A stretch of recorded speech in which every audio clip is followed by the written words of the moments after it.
All right, we are back again for On the Way to Work. In this episode, we have the Belgian techno maestro, Marco Bailey. All right, joining us tonight for the Incognito work event that is happening in downtown Los Angeles, and we are now actually on the way back to downtown after a nice little breeze and cruise on the west side. How are you feeling, Marco? Amazing, you know, it feels like summer here for me. Yeah, fantastic. I mean, it's really. December, and I think we're just a little over 75 degrees today. Fantastic, really. I cannot imagine this kind of weather in Europe. It's impossible in the summer. Yeah, well, we pay for the weather here in Los Angeles. That's why everything is so crazy expensive. Even just parking, you have to pay. That's true, yeah, but with us too, you know, don't worry, with us too. Right on. For sure, it's beautiful, beautiful. Yeah, so how has your year been? We're already in December 2023. Yeah, how are you feeling? How's the year been? To be honest with you, it was a really roller coasting year for me because I had a car accident. You know, oh, wow, okay. And I escaped from the death, to be very honest, and very, really, it's really the truth. We escaped from that because it was a really hard crash. And this happened in June. Were you driving? I was driving, yeah. And we were on a straight road, and so we had priority, and one guy with a van came out of a street on the right side. Just crossed the street without looking, very fast. Boom! Oh my! I could not even stop anymore. You couldn't even stop. I mean, it was just no just stop. happened. So it was bang.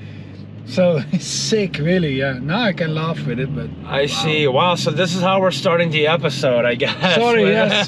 Yeah. Because how has my year been? Yeah. And then I'm sorry. I mean, you're grateful. Yeah, you know, absolutely. And because like, I'm still happy to be here, really. Right. Wow. That's a big one, and to be grateful that you're here in sunny California, Los Angeles, to continue to do what you do. Wow. Well, I'm glad you're okay now. And yes, really glad. Right. Just have a few scratches. And then music-wise, I'm doing also a small festival behind my house. Okay. So this was nice experience. Like your own music festival that you started. Yeah, it's just very small. I see. You know? It's in the backyard of my house. It's very special because it's in the backyard. Do you know what else just started in the backyard of someone's house? Yeah. Glastonbury Festival. Oh wow! Apparently, yeah, it's someone's backyard, but obviously acres and acres. So you might be up to something. Oh, who knows? Who knows? Right, It'll take a while. Nice, but and then many releases, a new album. Yeah, lots of stuff. Always busy, you know. Right, for sure, and you know, obviously going on tour all over the world, which we'll get to later on, because it is a very it's a special job, a privileged job, but it also has its challenges, and it's going to be something we discuss later on. But yeah, super happy for you to be back, and thank you so much for making your way all the way out here. Tonight's event's going to be great. So yeah, what do you love about coming to the US? You know, because I know it's not your first time here. Earlier we talked about your frequent visits to Miami, whether it's with Resistance or other promoters, and also just the legacy of your DJ career. I mean, what makes this country special for you, if there's any? Yeah, but listen, it's not everywhere the same, and I have to thank you guys, the people of 6 AM and Incognito and all the group in Los Angeles, what you did for the scene, because to be honest with you, this is one of the best scenes for techno in whole America. You know, it used to be Chicago, Detroit, you know, for many years, because the sound from Detroit and so on, which is fantastic. But what LA, how it was growing the last years, thanks to you guys for putting it so much fire behind. Really great year. No, really great. Because I remember coming to LA, when was the first time? 1999. Wow. 1999, I played the first time in LA, and there was not really a scene. You know, it was still few growing, clubs and like dodgy clubs, you know. I mean, for underground music, techno. But now it's amazing. You guys bringing over almost every week some people. We're really, also really lucky nice to be part of this era where techno is more relevant than ever. Thank you so much for the compliment, but, yeah, but it's the you truth. know, It's the truth. at the same time, you know, I have to thank the people that came before us who were inspirations as well. And, you know, we're lucky to also be in a big market. Thank you for saying the compliments, because there's so many people on Instagram. You know, if we post this, of that little clip of you praising about our scene, a lot of people will tell you, you know nothing about the US, it's Detroit, it's New York, but people only think LA as sunny California. And then come Santa over Monica. here and look by yourself. Exactly. The warehouse scene's been around since the early 2000s. You know, it's easy to criticize people, but do it yourself. Prove it that you can do it better. Do it.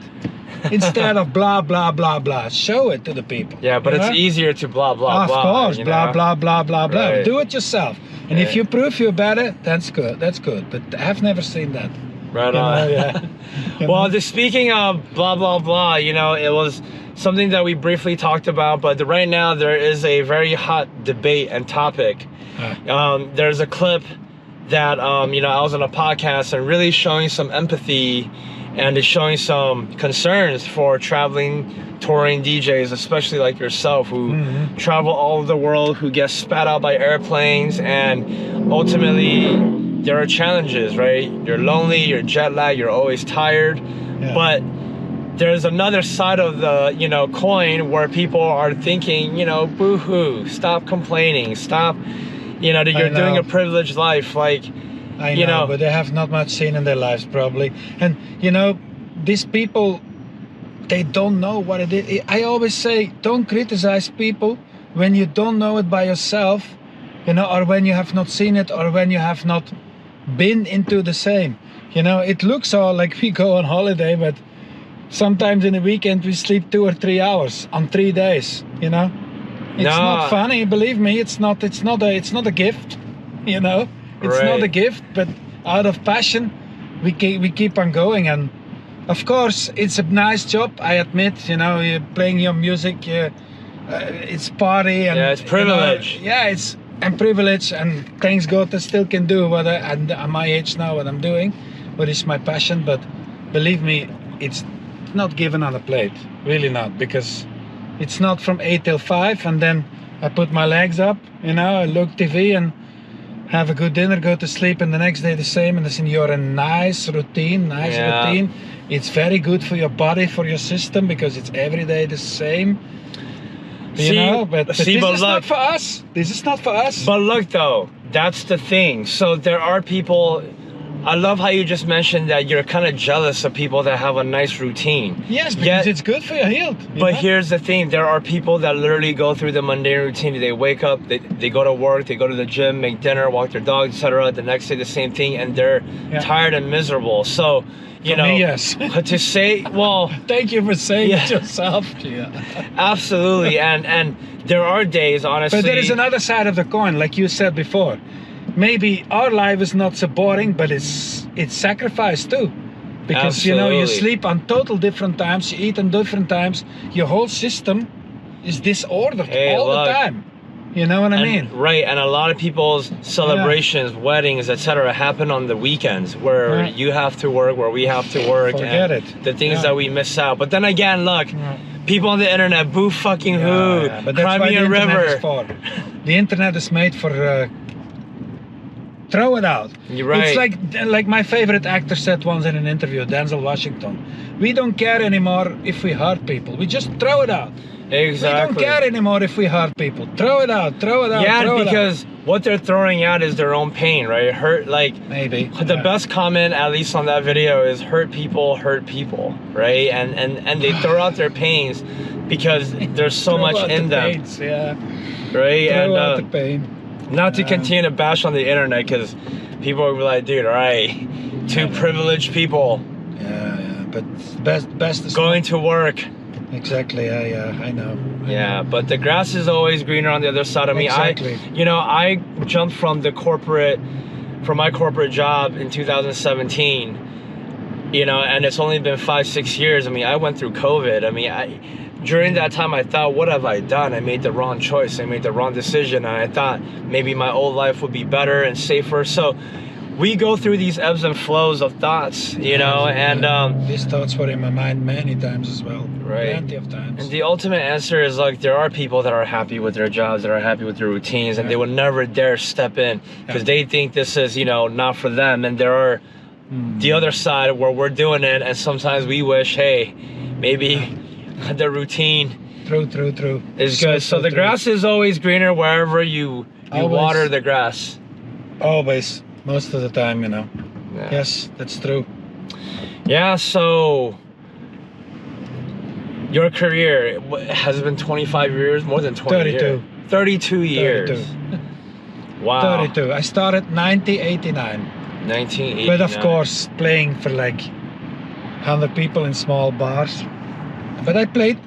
It was a good school my first years because in that times there was just one DJ.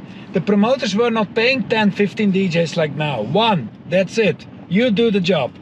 And you start at 9 in the evening and you end at 8 in the morning. And you do the whole thing. You do on vinyl. And if they don't dance, he comes and, hey, right. you know, what are you doing? Me at the record, Look. I still remember I was playing on the Belgian coast and the owner of the club sometimes came down, the DJ booth was upstairs.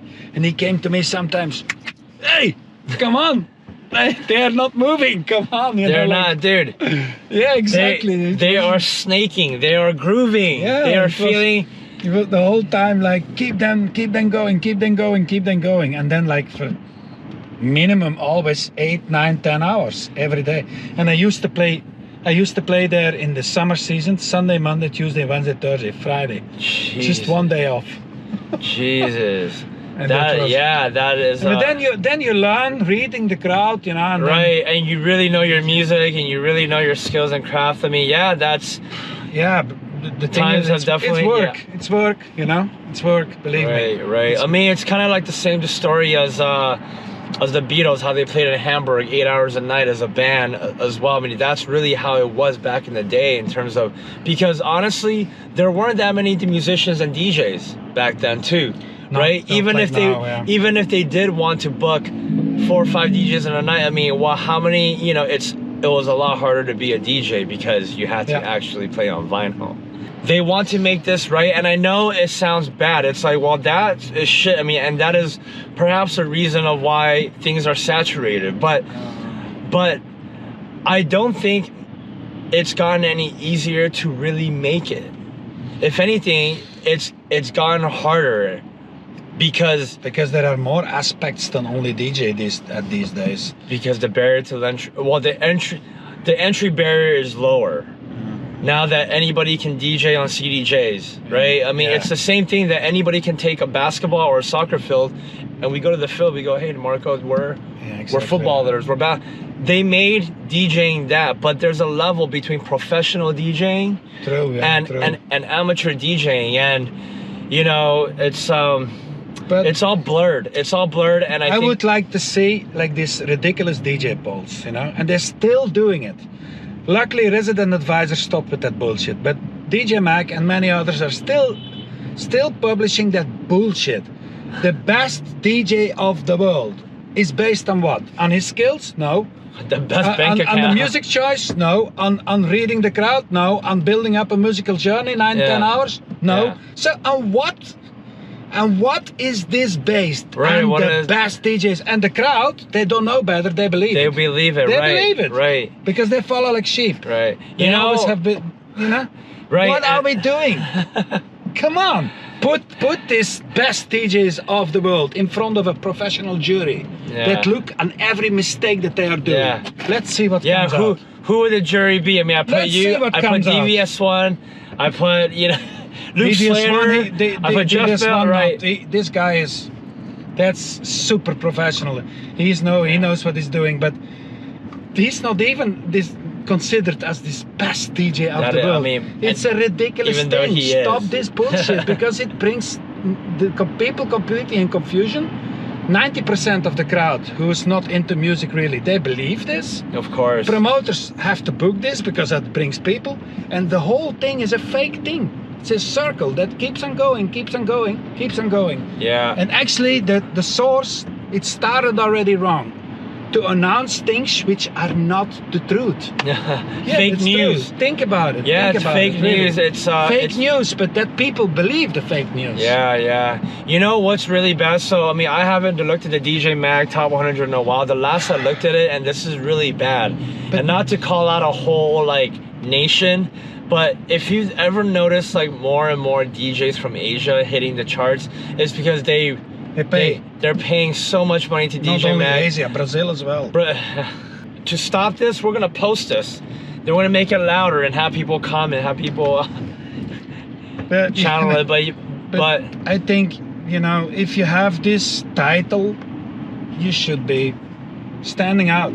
Right, and look, and it feeds into the whole thing. Then everybody on the internet's like, you see, these are megastar DJs that travel all over the world. They make hundreds of thousands, millions a year because their only idea or vision of what a touring DJ is based off of these charts that these media companies are throwing out. Yeah. Right. Sure. And so they judge every single DJ, even if you are a pure underground DJ that is just cutting your teeth or you've been in it for a long time, but it's not like, you know, you're getting the stature of like headlining festivals everywhere you go, because that is ultimately what's skewing the mindset of what people don't understand. Right? And the normal people, you know, which are not busy all the time with music like we, they don't make even the time to look deeper, you know. Yeah. And they are easily manipulated, easy manipulated. Yeah. And then a lot of the times, like the people that are commenting are people that have attempted to try going this path and somehow didn't make it or didn't find the success in their own definition. True. And now their time has passed and they're seeing all this and just really expressing based on the little knowledge. True. The little experience that they really have. I'm sure even just making this comment, you're gonna get like, well, I've been in this scene for 20 years. Yeah, and this, but it's like, okay, just because you've been in the scene for 20 years, there are two types of people. There are people that's been in it for 20 years that really have made an impact and gone deep. Then there are those who have been in it for 20 years, but they've been just partying, being fucked up, and never really went deeper into the career. I know. But they hold the accolade of like, well, I'm in it for 20 years. Okay, but at what impact in those 20 years? True. You know, that's the... True. But I also have to say something on this. You don't need to be a bitch. You know, I mean, like, I love it. No, you don't need to always turn like the wind. Like, today, this style is popular. Okay, I produce this time more that style because I'm gonna get more bookings. Ah, no, the next year is that. Ah, I turned myself more into... I don't like these people, really. And there are also a lot of this. And yes, they improve and they increase, maybe, but they are always turning. Exactly. Always turning. They're always chasing, like, hey, oh, that's popular. Oh, that's where everyone is going. And that's really, I mean, turning all the time. It reveals their intention, that they're not about the music, that they're more about the attention than anything else. You know, their intention about money, where everything's going, and what's crazy is, they make it sound okay. It's like, I'm gonna go techno now. It's like, what do you mean? Yeah. What do you mean? Like some promoters who sit like this 4 hours in the office. Yeah. Oh, disgusting music, and then they go down and their act is finished. Ah, you played amazing, man. I loved your set. That was amazing. Yeah. True. Hypocrites. Unbelievable. Absolutely. And more these days. Yeah. Full of hypocrites. For sure. But I love you. Yeah. But hey, look, you know, there is one thing I would like to clear up on here as well. You know, if you go into the history of 6 AM and all of that, we did go through a journey of our own. Like, you know, we started from trance to electro, dabbled into a little bit of EDM, and then to tech house, and then eventually techno. And what it is the journey led us to techno, and now it's like, holy shit, we're here. We finally found what it is that we completely believe in, love, and all of that. Because the journey, you know, right now, this generation, I would say hardly anyone is like, all right, I started this with Berghain techno or proper tech. You know, everyone goes through their journey from dubstep, bass music, electro. So, but there's also a lot of people online that's just hating, like, but you were into Armin van Buuren, you were into, you know, electro house, all that, but it's like, okay, can we not have our own journey? True. That brings us here. True. But I think, you know,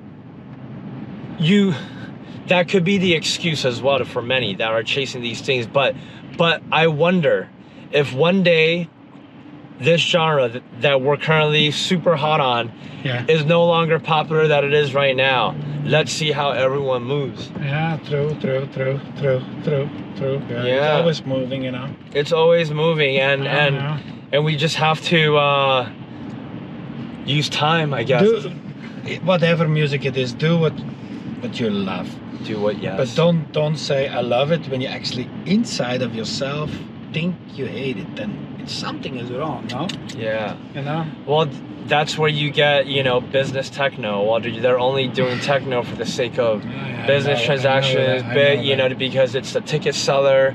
It's this. I mean, it's really. I had the other day a conversation with some guys, and they, from the 30 minutes I was talking to them, it was 30 minutes about money. Then I say to myself, I don't know, man, really. But we have, But for those watching, right, there's always a balance between the two. I mean, obviously, money is what makes, I mean, in this conscious world that we live in, the illusion that created the system, you know, is forcing us to make sure things are taken care of. So how do you find the balance between, you know, making money, making a career out of this, but also not feeding into... I know, it's not easy. Right? I know, it's not easy. It's not easy. It's not easy, really, and especially not with all the social media around us, where we have to get focused on, where, like, you know, I don't want to talk like an old man stuck in the past, but when I started, not even when I started, even...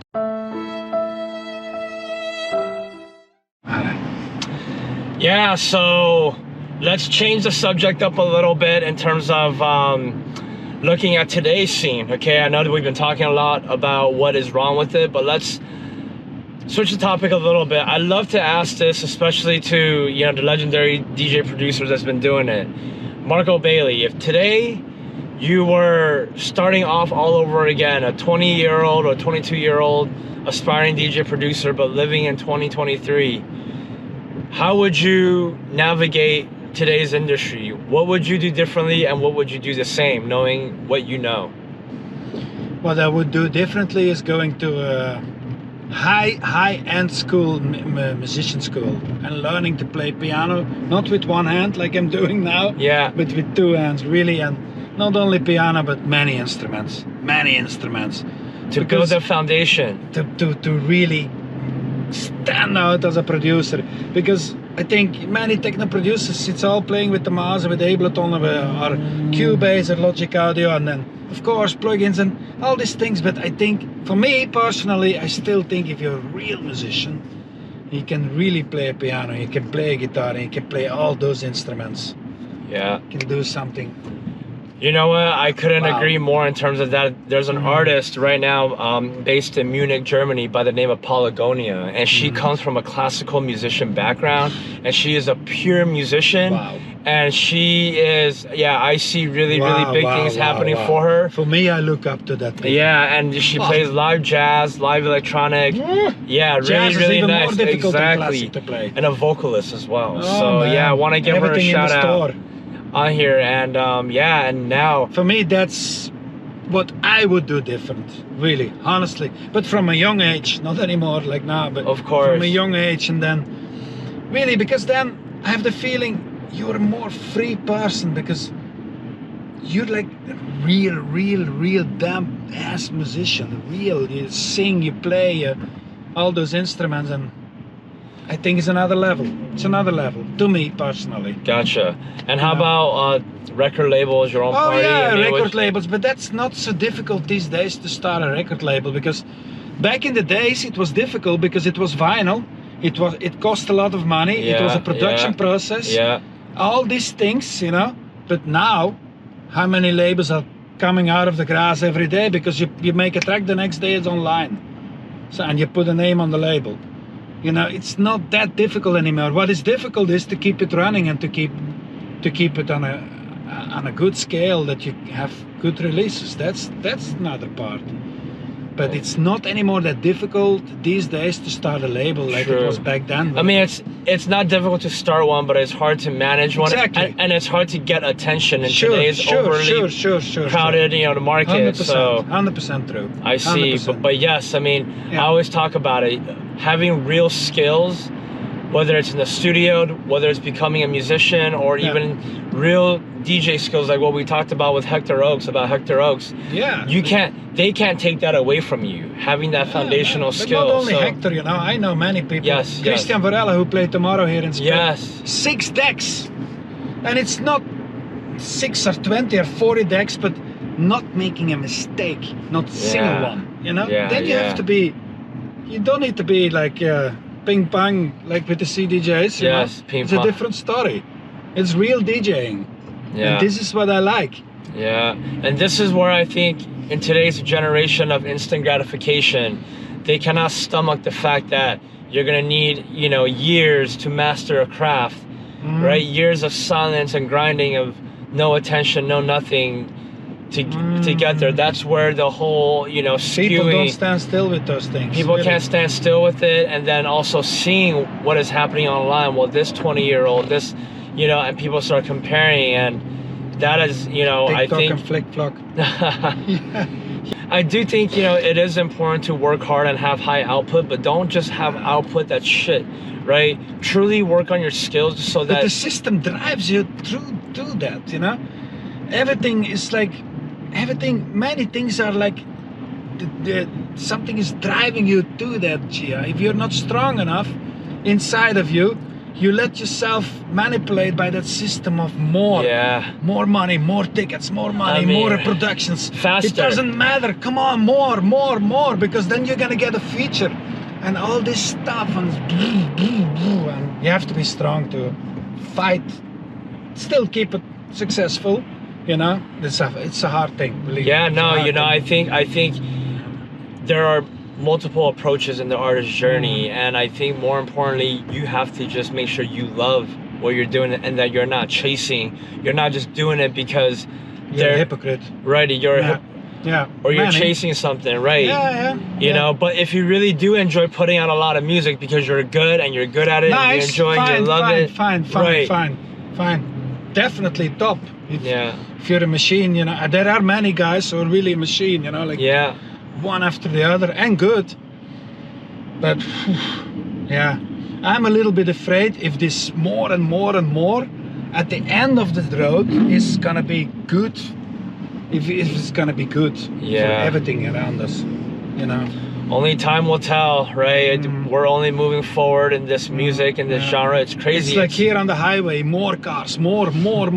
And if there is too much, then it explodes. The cars are there and everywhere. And you cannot always put more, because I don't know. Yeah, it needs and to it be balanced.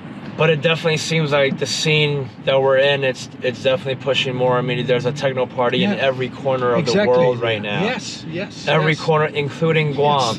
You know. Yeah, but that's special. That's special. Yes, that is. But that's special and fresh. But that just shows you how big and wide this thing has nice gone. On one side, very nice. Yes. Wow, amazing. Couldn't have dreamed about 10, 15 years ago when EDM was so big. Yeah. But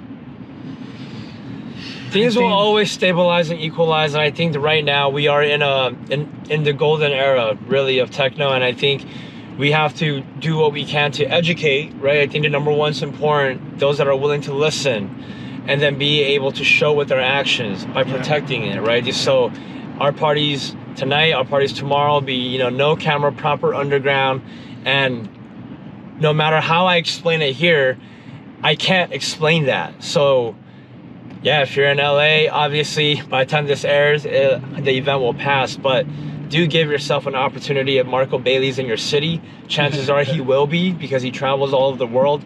Or if you happen to be in Los Angeles and want to check us out, you know, really, we can talk all day, but until someone comes and feels it and experiences it, I think so, yes. It'll never be the same. I think so. You have to experience it. Awesome. Many things are this and this, like in life, you know. Talking about something if you have never experienced. Yeah, it's like, it's like explaining about a first kiss or explaining a roller coaster ride. You can't, you know. So yeah, well, Marco Bailey, it's been an honor and a pleasure to share some dialogues with you, and I'm super excited to host you tonight along with my brothers of Incognito, and I'm really glad that you're going to be hanging out here for the weekend. So absolutely, yeah, I hope you enjoy your stay and your last little moment of sunshine. Oh wow, for heading this is back. this is already priceless. Amazing. Awesome. Thank you, Gia. Well, I'm Gia, and this is Marco Bailey. Thank you for tuning in to On the Way to Work. Catch you on the next episode. Peace.